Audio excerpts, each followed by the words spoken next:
네, 제가 군 생활을 이제 거의 말년이 다 돼 갈 때였는데요. 제가 선임 병장을 할 때였습니다.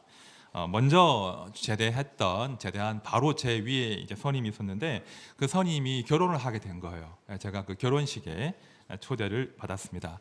제가 한번 말씀드린 적이 있는데요. 아주 집이 부자셨고 또 저를 동생처럼 아껴주셨던 그런 선임이셨는데 부대로 청첩장도 보내시고 또 전화를 주셔서 꼭 와야 된다고, 와서 밥 먹고 가라고 그렇게 초대를 해주셨습니다. 그래서 제가 서울 강남 테헤란로에 있는 큰 호텔이었는데 부대원 한 7명 정도를 탁 데리고 결혼식에 갔습니다.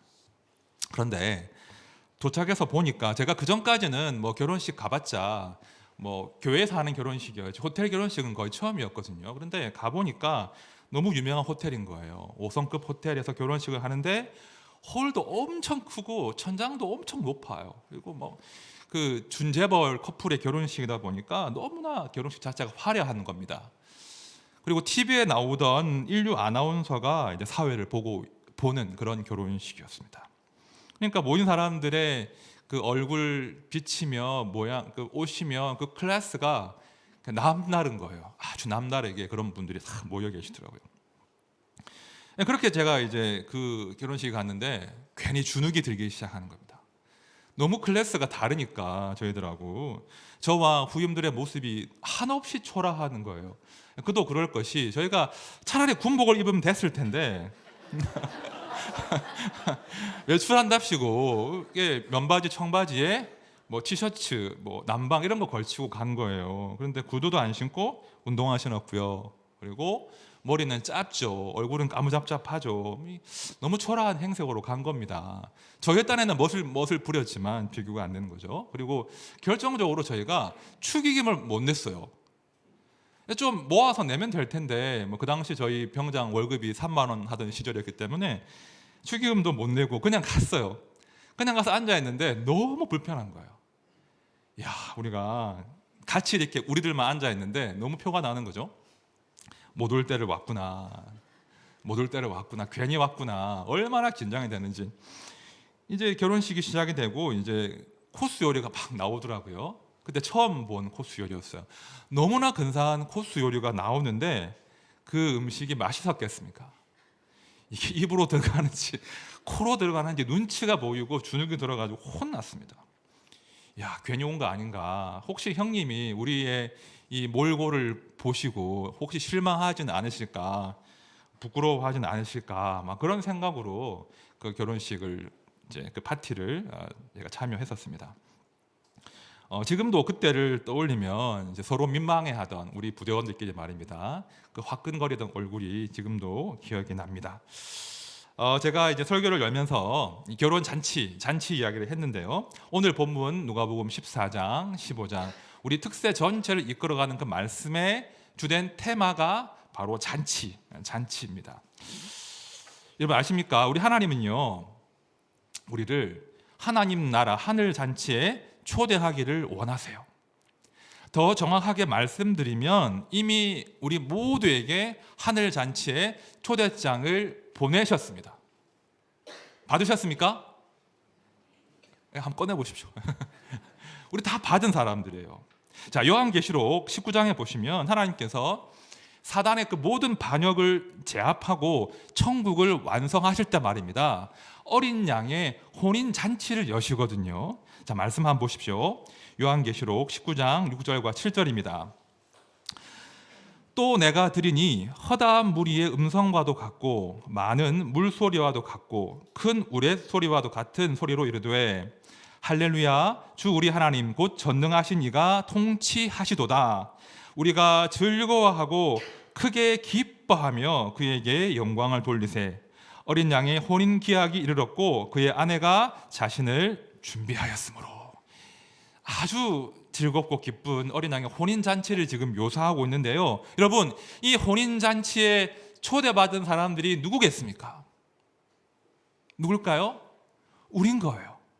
네, 우리 성도가 예수를 믿는 우리는 이미 이 어린 양의 혼인 잔치에 초대를 받은 사람들이에요. 언젠가 때가 되면 함께 이 잔치를 즐길 거예요. 자, 그러므로 성도는 이 땅을 살면서 그 잔치를 고대하는 겁니다. 기다리는 겁니다. 동시에 이 땅 가운데서 특별히 교회 공동체 안에서 그 잔치를 미리 맛보고 미리 연습하는 겁니다. 자, 그런데 우리가 이 하늘 잔치를 잘 누리기 위해서는 그 잔치에 참여할 때 갖추어야 할 에티켓, 예의 범절이 있다는 겁니다. 자, 일단 오늘 이야기의 배경을 살펴볼 텐데요. 자, 본문 1절을 한번 제가 읽어보겠습니다. 안식일에 예수께서 한 바리새인 지도자의 집에 떡 잡수시러 돌아가시니 그들이 엿보고 있더라. 자, 지금 이 이야기의 배경이 나오는데요. 되게 긴장스럽죠. 일단 안식일, 바리새인 이 단어 자체가 긴장을 자아내는 그런 단어인데요. 실제로 하반절에 보니까 바리새인들이 엿보고 있습니다. 왜 엿보고 있습니까? 저 예수가, 저 젊은 랍비가 오늘 또 안식일에 무슨 일을 하려나 뭔가 꼬투리 잡기 위해서 엿보고 있는 거예요. 우리가 말입니다. 요한복음에서도 또 오늘 누가복음에서도 참 반복적으로 살펴보고 있지만 우리 예수님이 말입니다. 이 안식일 규정을 놓고 이 바리새인들과 그런 지속적인 긴장 상황, 갈등 국면을 지금 국면에 계신 거예요. 지금 바리새인들이 예수를 엿보고 있습니다. 자, 여러분, 이렇게 식사가 시작되었는데 바리새인들이 잔뜩 긴장하고 예수님 엿보고 있는데 이 바리새인들이 이 식사를 제대로 즐길 수가 있겠습니까? 못 즐기는 거예요. 그죠? 예수님과 함께 식사를 하겠다고 모여 앉았는데 예수를 흠잡으려고 하는 그 엿보는 그 마음 때문에, 긴장 때문에 이 식사를 제대로 즐기지 못하는 그런 상황인 거예요. 이게 얼마나 원통한 일입니까? 여러분, 지금 예수님과 함께 식사하는 거잖아요. 예수님이 누구십니까? 하나님이시잖아요. 세상에 하나님과 겸상하고 식사하는데 그 기쁨을 지금 이 사람들이 누리지 못하고 있는 거예요. 제가 분당부르교회 1년 있으면서 이찬수 목사님과 식사를 한 3번 정도 했거든요. 그 식사는 그 교회에서 하는 거 말고 따로 하는 거. 아무나 못해요. 따로 식당 나가서 한 3명, 4명 식사를 할 때가 있었어요. 그러면은 그 자리가 얼마나 기쁜지 몰라요. 제가 사진을 다 찍어놨어요.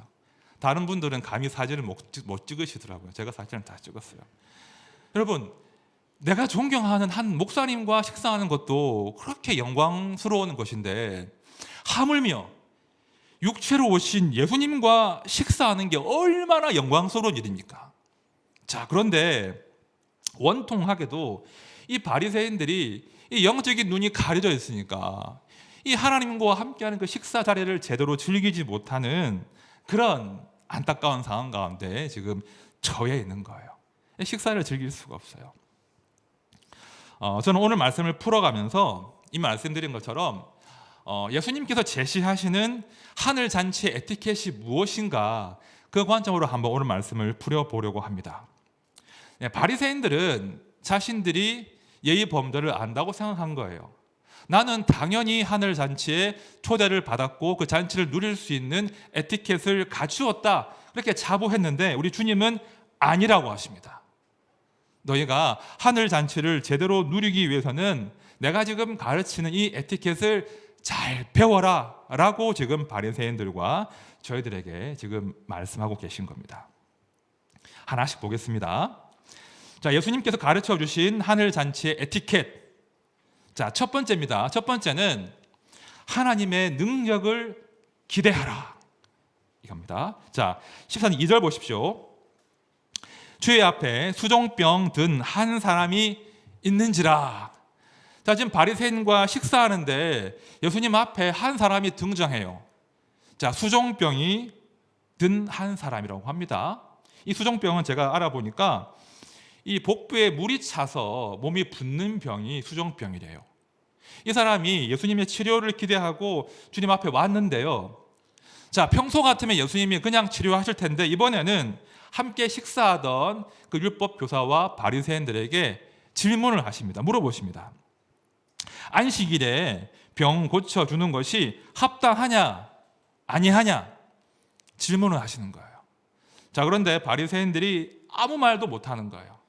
자, 묵묵부답이에요. 자, 그러자 예수님께서 그 사람을 데려다가 바로 고쳐주십니다. 4절입니다. 그들이 잠잠하거늘 예수께서 그 사람을 데려다가 고쳐 보내시고. 자, 바리새인들이 속이 답답했겠죠. 막 부글거렸겠죠. 분명히 안식일을 어긴 것인데 눈앞에서 기적이 일어나니까 뭐라고 반박도 할 수 없는 그런 상황을 지금 예수님이 만들어 버리신 겁니다. 여러분 잘 보십시오. 우리 예수님은요, 사람들이 만든 규정이나 말 따위로 안식일을 성취하지 않으세요. 다시요, 사람들이 만든 그 규정을 가지고 안식일을 정의 내리지 않으십니다. 대신 능력으로, 당신의 권능으로 안식일의 약속을 지금 성취하신단 말입니다. 우리가 요한복음도 보았고요, 오늘 누가복음도 보고 있지만 예수님은 아주 의도적으로 굳이 안식일에 사람을 치료하시고 또 치료하시는 거예요. 그래서 굳이 바리새인들과 계속 충돌을 하시는데요, 제가 설교를 준비할 때도 때로 부담이 돼요. 똑같은 말도 해야 되잖아요. 그렇죠? 이 복음서를 보면 아주 지겨울 정도로 아주 반복적으로 예수님께서 안식일 규정을 가지고 바리새인들과 충돌을 하시는 거예요. 왜 그렇게 하실까요? 그만큼 이 안식일에 담긴 하나님의 그 마음과 소원이 중요한데 바리새인이 그걸 모르고 있다는 겁니다. 여러분, 안식일은요, 우리 인생들을 향하신 하나님의 호의와 동정을 경험하는 날이에요. 안식일은요, 우리 인생들을 향하신 하나님의 호의와 동정, 능력을 경험하는 거예요. 내가 일하지 않아도, 내가 노동을 중단해도 하나님이 나를 먹이시고 살리신다. 내가 주의 날에, 안식일에 주 안에서 배부르다, 안전하다, 이걸 맛보는 날이 안식일인 거예요. 인간들이 상실해버린 그 샬롬, 평안, 그 평화를 조금이라도 맛보는 날이 안식일인 거예요. 자, 그래서 그걸 맛보라고 안식일을 선물하신 것인데, 그래서 안식일이 되면 나는 쉬지만 나의 평화를 위해서 일하시는 하나님의 능력을 기대해야 되는데 너무 신나는 날인데, 그런데 바리새인들이 그 신나는 날을, 그 능력의 날을 사람들의 그 말의 잔치, 사람들의 규정의 잔치, 사람들을 정죄하는 날로 바꾸어 버린 것입니다. 하나님의 선물인데, 너무 좋은 선물인데 오히려 사람의 법으로 변질시켜 버린 것이죠. 그래서 우리 예수님께서 그렇게 거듭거듭 바리새인과 싸우시는 거예요. 그거 아니라고 다시 우리 인생들에게 그 안식일의 선물을 돌려주시기 위해서 바리새인들과 거듭거듭 똑같은 상황을 지금 반복하시는 겁니다. 여러분 기억하십시오. 하나님의 나라는 말에 있지 않고 능력에 있는 거예요. 여러분, 우리 예수님 펼쳐 보이신 하나님의 나라는 말에 있지 않고 하나님의 능력에 있는 거예요. 하늘 잔치는요, 말의 잔치가 아니라 하나님의 능력의 잔치인 거예요. 그러므로 하늘 잔치에 초대받은 사람들은요, 하나님의 능력을 기대하셔야 돼요. 우리가 예수 믿고 하늘 잔치를 기대하는 사람인데, 내가 하늘 잔치를 기다리고 기대할 때 하나님의 능력을, 하나님의 일하심을 도무지 기대하지 않는다. 그것은 안식일을 선물하신 하나님의 호의를 저희가 너무나 가볍게 대하는 거예요. 여러분, 하나님의 능력을 기대하십시오. 하나님께서 내 삶 가운데 이전에 맛보지 못한 안식과 평안을 재창조하실 것이다. 하나님이 내 삶을 새롭게 하실 것이다.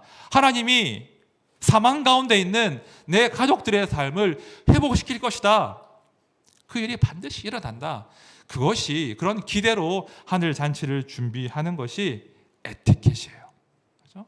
하나님이 초대하셨는데 뭐는 기대가 없다. 너무나 불행한 겁니다. 우리가 기대하면서, 일하심을 기대하면서 하늘 잔치를 고대하는 겁니다. 두 번째입니다. 자, 두 번째 에티켓은 낮은 자리, 끝자리에 앉으라. 이걸 기억하셔야 돼요. 자, 7절 말씀을 제가 보겠습니다. 청함을 받은 사람들이 높은 자리 택함을 보시고 그들에게 비유로 말씀하여 이르시되, 주님이 이렇게 보시니까 바리새인들이 식사하러 이렇게 하나 둘씩 오는데 사람들이 어떻게 합니까? 하나같이 상석에 앉으려고 하는 거예요. 다 높은 자리를 택하려고 하는 거예요. 자, 그러자 예수님께서 그들의 그 몸에 배어 있는 일상적인 그 교만에 대해서 일침을 가하십니다.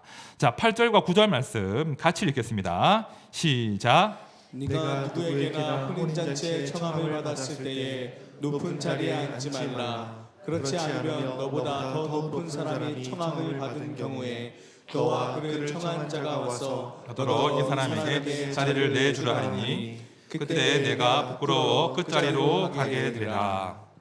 자, 보십시오. 예수님 경고하시는 거예요. 스스로 높은 자리를 택한 자들은 결국 부끄러움을 당할 것이다. 경고하신 다음에 이 하늘 잔치의 새로운 에티켓을 말씀하시는 거예요. 10절입니다. 청함을 받았을 때에 차라리 끝자리에 가서 앉으라. 그러면 너를 청한 자가 와서 너더러 버시어 올라 앉으라 하리니 그때야 함께 앉은 모든 사람 앞에서 영광이 있으리라. 에티켓은 명확해요. 자, 세상의 잔치는요, 높은 자리가 있고 낮은 자리가 분명히 있습니다. 아주 중요해요. 그래서 귀빈들은 귀빈석에 앉는 거예요. 귀빈석에 앉으면 귀빈 되는 겁니다. 자리에 따라서 내 서열이 높낮임이 정해지는 거예요. 그러나 하늘 잔치에는요, 모두가 낮은 자리라는 거예요. 서열이 없어요. 높은 분은 누구십니까? 오직 한 분, 하나님밖에 없어요. 하나님 외에 모든 자리는 다 낮은 자리, 끝자리, 그것이 하늘 잔치의 독특한 자리 구성이에요. 여러분, 우리 하나님이 이 사람의 그 높아지려는 마음을 굉장히 미워하시지 않습니까? 여러분, 하나님과 이 사람이 멀어질 때 사단이 결정적으로 한 거짓말이 무엇이었습니까? 너도 하나님처럼 될 수 있어. 이 거짓말이었거든요. 이 거짓말에 속아서 사람들이 자기 자리를 떠나서 하나님의 손을 놓고 모든 불행이 시작되었단 말입니다. 우리 하나님은 교만을 굉장히 미워하십니다. 그래서 구약 성경을 보시면 이 교만에 대한 경고로 가득 차 있어요. 제가 두 군데만 읽어보겠습니다. 자기의 이웃을 은근히 헐뜯는 자를 내가 멸할 것이요 눈이 높고 마음이 교만한 자를 내가 용납하지 아니하리로다. 물은 마음이 교만한 자를 여호와께서 미워하시나니 피차 손을 잡을지라도 벌을 면하지 못하리라. 하나님이 굉장히 엄중하게 경고하시는 거예요. 여호와께서는 교만한 자를 미워하신다고 합니다. 교만한 자를 용납하지 않으신대요. 그 사랑의 하나님이 이 교만한 자에게만큼은 유독 경고의 말씀을 하시는 거예요. 여러분, 우리가 하나님과 원수되겠다, 최고 빠른 길이 교만한 거예요. 교만하면 바로 하나님과 원수가 되는 겁니다. 참 이 교만이 이 공동체를 또한 죽이는 무서운 독인데요. 참 감사한 것은 제가 저희 교회가 1년 반쯤 되지 않았습니까? 설립되고 참 감사한 것은 이렇게 제가 보니까 저희 교회 성도님, 우리 교회 성도님들이 참 잘 섬기세요. 높은 자리 탐하지 않으시고요. 정말 자발적으로 낮은 자리, 섬기는 자리, 끝자리에 가셔서 열심히 교회를 섬기고 계시더라고요. 얼마나 제가 감사한지 모릅니다. 저희가 한 번씩 7층에서 이제 뭐 팀이나 부서에서 바비큐 파티를 해요. 참가해 보셨습니까? 7층에서 한 번씩 하거든요. 그럼 이제 그릴 2개를 딱 이렇게 불을 피워가지고 고기를 막 구워요. 그러면 성도님들 그렇게 잔치할 때 여러분들은 고기 굽는 게 편하세요? 아니면 앉아가지고 받아 먹을 때가 편하세요? 솔직히. 솔직히 한번 답을 속으로 해보세요. 막 바베큐 파티를 하는데 그 뜨거운 불 앞에서 막 연기 마셔가면서 고기를 굽는 게 즐겁고 편하세요? 아니면 받아 잡수시는 게 편하십니까? 굽는 게 편하시죠? 네. 유독 불 주위에 많은 분들이 모여 계세요. 나도 한번 구워보겠다고. 섬기고 싶어서. 물론 어떤 분들은 고기 빨리 드시려고 이제 서 계시겠지만 제가 보면 성도님들은 유독 섬기는 자리를 좋아하세요. 나도 굽겠다고, 내가 뭐라도 하겠다고. 참 그런 훈훈한 풍경들이 교회에 얼마나 많은지 모릅니다.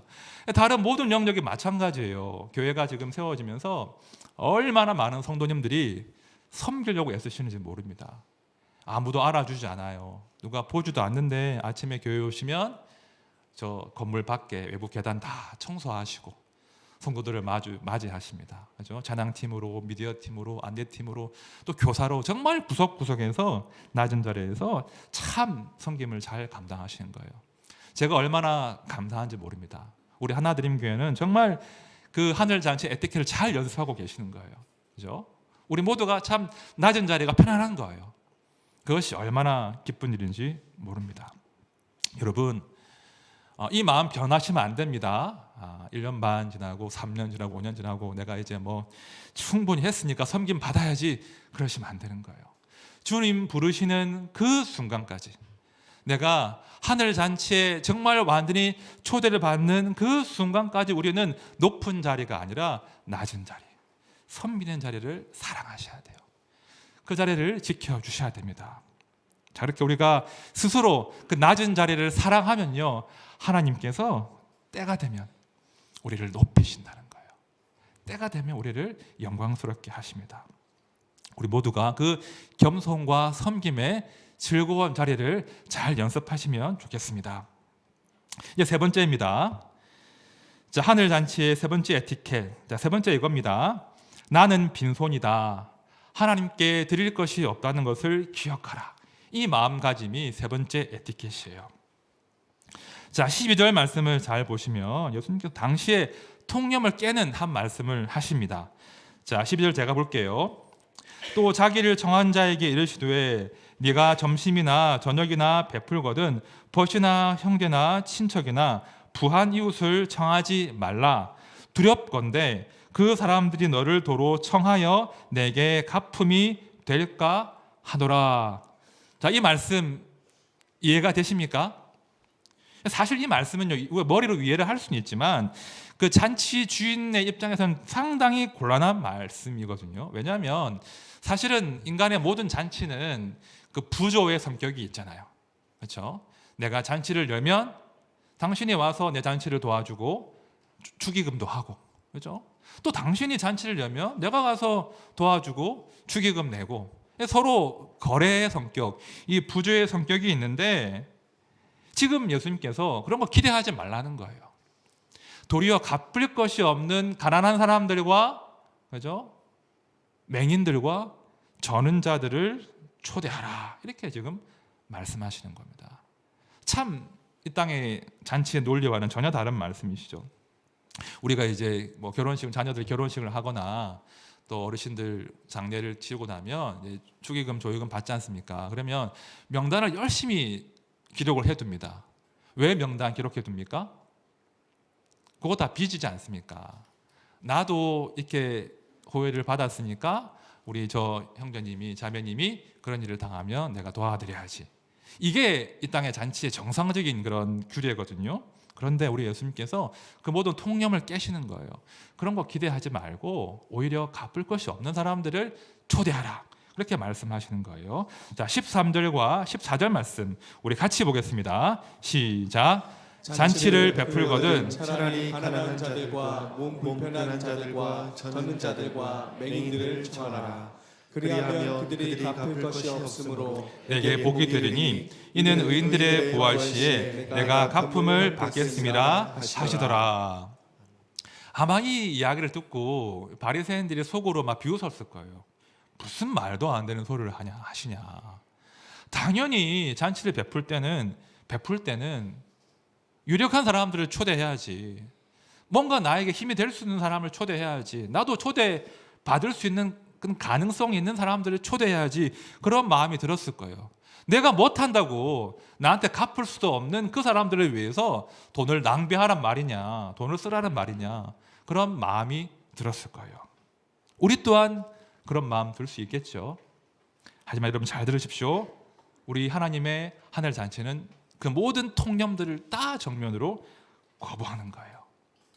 주고 받을 생각하지 마라. 잔치를 열고 오히려 갚을 것이 없는 사람들을 초대하라. 이것이 우리에게 당부하시는, 그죠? 빈손으로 와도 괜찮다고 그들을 초대하라. 이것이 하늘 잔치의 새로운 에티켓입니다. 여러분, 우리가 사실은 잘 알지 않습니까? 그죠? 우리가 제가 설교 초반에 우리가 하늘 잔치에 초대받았다라는 말씀 드렸는데요. 우리가 무슨 자격이 있어서 무슨 주님께 드릴 게 있어서 초대를 받았습니까? 전혀 없지 않습니까? 그죠? 하늘 잔치는요, 하나님이 주시는, 값없이 주시는 하나님의 선물 아니겠습니까? 우리가 빈손이라고, 우리가 축의금이 없다고 우리를 돌려보내시겠습니까? 그러지 않으시거든요. 잔치를 여시고 누구든 오라고 하시는 거예요. 빈손이라도 괜찮다고, 눈치 보지 마라, 마음껏 즐기거라, 내가 다 비용 지불했다. 이것이 하늘 잔치의 독특한, 그죠? 차별성인 것입니다. 제가 설교 초반에 그 결혼식장 다녀온 이야기 했잖아요. 제가 정말 주눅이 들어가지고 이렇게 앉아가지고 이제 있는데, 하나가 좀 마음에 걸리는 게 뭐냐면, 그 형님이 이제 신랑 신부 인사할 때 우리한테 올 텐데 우리 후임들의 모습을 보고 실망하실까봐 제가 좀 마음이 언짢았어요. 저 마음이 좀 걸렸어요. 우리가 옷도 제대로 못 갖춰 입고 정말 편하게 좀 이렇게 궁상맞은 모습이었는데 우리를 보시고 혹시 서운해하시거나 우리를 좀 이렇게 소홀히 대하시면 어떡하나, 그런 좀 마음이 들었는데, 이제 기다리고 있는데 이제 신랑 신부가 인사하러 팍 오는 거예요. 저기 점점 오는 거예요. 딱 우리 테이블에 다 왔어요. 그런데 그 선임, 그 신랑이 정말 환하게 웃어주시는 거예요. 정말 환하게 웃으면서 진짜 잘 왔다고, 맛있게 먹으라고, 많이 먹고 가라고, 더 시키라고 이렇게 막 격려를 해주시는 거예요. 물론 제가 그 이후에도 제가 잘 먹지는 못했어요. 그런데 그 말 한마디가 얼마나 고마웠는지 모릅니다. 그리고는 나중에 저희가 가려고 하는데 그 선임이 저희를 부르더니 봉투를 주는 거예요. 저희는 축의금 안 냈는데 봉투를 주면서 자비하라고, 가다가 외박 나왔으니까 맛있는 거 먹으라고 저희들한테 봉투를 챙겨주는 거예요. 제가 참 많이 배웠어요. 그분이 예수 믿는 선임이었거든요. 참 넉넉하게 후임들을 맞아주시고, 정말 어찌 보면 그 잔치의 오점일 수도 있잖아요. 웬 군바리들이 와가지고 있으니까. 하지만 그 선임 얼마나 우리를 환대해 주시고 우리를 격려해 주셨는지 모릅니다. 지금도 참 따뜻한 기억으로 제가 남아 있습니다. 여러분, 우리가 이런 사람들인 거예요. 성도들은 우리를 값없이 초대하시는 그 하늘 잔치의 그런 초대장을 받은 사람들이에요. 우리는 그 초대를 준비하는 거예요. 그런데 우리가 뭘 준비할 수 있겠습니까? 우리가 어떤 예물을 준비할 수 있겠냐고요. 우리가 주님께 어떤 축의금을 준비할 수 있겠냐고요. 우리가 주님 앞에 갈 때 어떤 옷을 우리가 입을 수 있겠습니까? 우리는 아무것도 준비할 수 없어요. 우리는 그저 빈손으로 가는 겁니다. 제가 목회자 생활을 하면서 잊을만 하면 한 번씩 꾸는 꿈이 있어요. 꿈 얘기라 조심스러운데 한 2년 3년 주기로 꾸는 꿈이 하나 있습니다. 되게 무서운 꿈인데요, 악몽이에요. 제가 설교를 해야 되는데, 그 꿈에서 말입니다, 설교를 해야 되는데 넥타이를 안 메고 있는 거예요. 지금 설교해야 되는데 넥타이를 안 메고 있어요. 어떤 날은 바지를 안 입고 있는 거예요. 양복만 위에 거만 입고 속옷만 입고 있는 거예요. 어떤 날은 양복을 입었는데 맨살에 입은 거예요. 제가 막 설교를 해야 되는데 옷은 구할 수는 없고 강단에 올라가야 되고 막 꿈속이지만 제가 미치겠는 거예요. 죽겠는 거예요. 악몽이죠. 참 신기하게도 2년 3년 주기로 이 꿈을 제가 꿉니다. 막 식은땀이 나요. 막 식은땀이 나고 꿈을 다 깨죠. 그러면은 제가 어떻게 하겠습니까? 개꿈이네 하겠습니까? 제가 또 저를 살피는 거예요. 정말 마음이 낮아지는 거예요. 하나님, 저는 진짜 말씀드리고 강단에 설 수 없는데, 제가 감히 주님 앞에 나갈 수 없는데, 저는 벌거벗은 몸이고 부끄러운 몸인데 예수님께서 당신의 보혈로 저를 덮어주시지 않으면 저는 진짜 할 수 없습니다. 그 기도를 드릴 수밖에 없단 말입니다. 하나님께서 잊을만 하면 깨닫게 해주셔요. 너 잘나가지고 내가 너 발탁한 거 아니야. 너 자격이 돼서 근사한 옷을 입어서 너 하나님 섬기는 거 아니야. 내가 너를 덮어주니까 안심해. 나만 바라봐. 그런 깨달음을 주시는 거죠. 여러분, 우리가 같은 고백으로 주님께 나아가는 겁니다. 우리가요, 하나님의 호의와 사랑이 아니면 도무지 그 잔치에 갈 수 없다. 그 진실을 꼭 기억하고 우리 모두가 그 하늘 잔치를 준비하는 것입니다. 이제 말씀을 정리하겠습니다. 우리 예수님께서 값을 다 치르시고 비용을 다 지불하신 다음 이제 잔치에 오라고 하시는 거예요. 자, 계시록 말씀. 자, 성경의 제일 마지막 장인 계시록 22장인데요. 우리 22장 17절 말씀 다 함께 읽어보겠습니다. 시작. 성령과 신부가 말씀하시기를 오라 하시는도다. 듣는 자도 오라 할 것이요 목마른 자도 올 것이요 또 원하는 자는 값없이 생명수를 받으라 하시더라. 자, 이게 초대장입니다, 여러분. 그죠? 이거 쉽게 생각하시면 안 돼요. 오라 하셨어요. 성령과 신부가 말씀하시기를 오라. 듣는 자도 오라, 목마른 자도 오라, 또 원하는 자는 값없이 나의 잔치에 와서 마음껏 먹고 마시자. 예수님이 초대해 주셨어요. 우리는 빈손이지만 이 초대에 근거해서 담대하게 그 잔치를 기대하고 준비하고 나갈 수 있는 것입니다. 여러분, 우리 모두가 이 잔치에 함께하면 좋겠습니다. 우리 중 한 사람도 예외 없이 나중에 우리가 주님 모시고, 그죠? 예수님과 함께 한 상에 둘러서 먹고 마시는 그 자리에 한 분도 예외 없이 그 잔치에 함께 하시면 좋겠습니다. 또한 더불어서 지금 돌아와야 될 내 식구들, 내 아들, 딸들, 우리 가족들 한 사람도 예외 없이 그 잔치상에 둘러 앉아서 주님과 함께 먹고 마시는 그런 날이 꼭 오기를 바라겠습니다. 우리 모두가 그날을 기대하면서 또한 그날을 맛보면서 남은 생을 주님과 함께 기쁨으로 살아가시기를 진심으로 축원드립니다. 우리 함께 찬양합시다. 은혜로다라는 찬양인데요. 우리 성도들이 은혜라는 단어가 식상해서 좀 감동이 없을 수도 있는데요. 하나님의 은혜로 우리가 살지 않습니까? 우리가 마침내 주 앞에 설 것인데, 마침내 우리가 주님과 함께 하늘 잔치에 참여할 것인데, 우리가 기댈 수 있는 것은 은혜밖에 없어요. 은혜로 우리를 당신의 잔치로 부르십니다. 하나님, 제가 다시 한번 주의 은혜를 기대합니다.